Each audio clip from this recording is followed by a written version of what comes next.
Hello दोस्तों, आज हम बात करने वाले हैं दुनिया की सबसे लंबी नदी नील नदी की।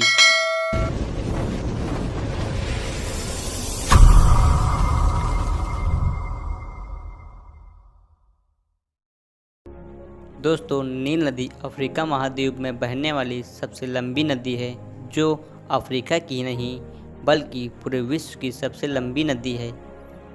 दोस्तों, यह नदी इतना लंबी है कि यह कुल 11 देशों से होकर जाती है।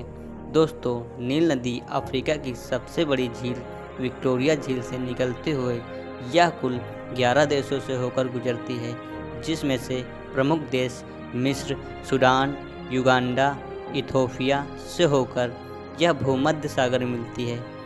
दोस्तों, अगर इसकी लंबाई की बात करें तो इसकी कुल लंबाई 6,650 किलोमीटर है और चौड़ाई की बात करें तो इसकी चौड़ाई 16 किलोमीटर से ज़्यादा नहीं है।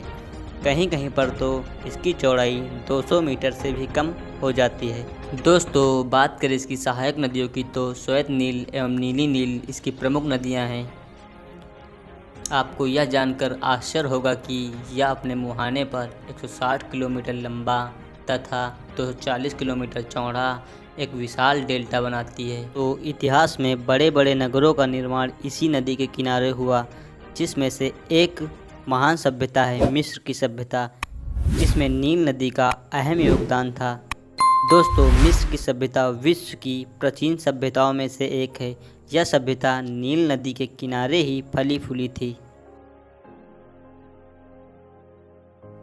दोस्तों, प्राचीन मिस्रवासी इसी नदी पर आश्रित थे, क्योंकि मिस्र का ज़्यादातर हिस्सा रेतीला और बंजर भूमि है, लेकिन नील नदी के आसपास का हिस्सा बहुत ही उपजाऊ है।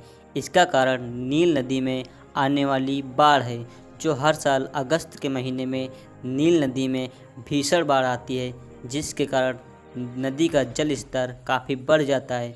शुरुआत में तो यह बाढ़ यहाँ के लोगों को नुकसानदेह होती है, किंतु बाढ़ का पानी घटते ही यह बाढ़ वरदान साबित होती है, क्योंकि बाढ़ का पानी घटते ही पूरे मैदान में उपजाऊ काली मिट्टी की मोटी परत बैठ जाती है, जिसके कारण फसल का पैदावार काफ़ी बढ़ जाता है, जिसमें से मुख्य फसल गेहूँ, पुष्टन, कागज़ के पेड़ और बहुत सी मुख्य फसलों का पैदावार बढ़ जाता है, जिसके कारण मिस्रवासी इसे नील का तोहफा भी कहते हैं। दोस्तों, मिस्रवासी के उत्थान में नील नदी का बहुत बड़ा योगदान है, जिसमें से मुख्य रूप से यातायात, भोजन, घर बनाने के लिए उचित सामग्री एवं मुख्य रूप से कृषि पर इसी पर आश्रित थे।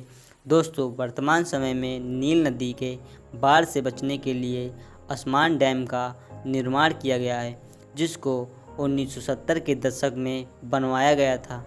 नील नदी का दक्षिणी भाग भूमध्य सागर के समीप स्थित है, जहां वर्षा बहुत ही मात्रा में होती है। इसके कारण इस क्षेत्र में सावना नामक उष्णकटिबंध घास के मैदान पाए जाते हैं। साथ ही यहाँ पर गोंद के पेड़ बहुत ही मात्रा में पाए जाते हैं। यही कारण है कि आज सूडान विश्व का सबसे ज़्यादा गोंद उत्पादन वाला देश है। दोस्तों, नील नदी अफ्रीका महाद्वीप के लिए एक वरदान साबित हुई, क्योंकि आज नील नदी के किनारे कई शहर बसे हुए हैं। दोस्तों, आज के लिए बस इतना ही। मिलते हैं अगले वीडियो में।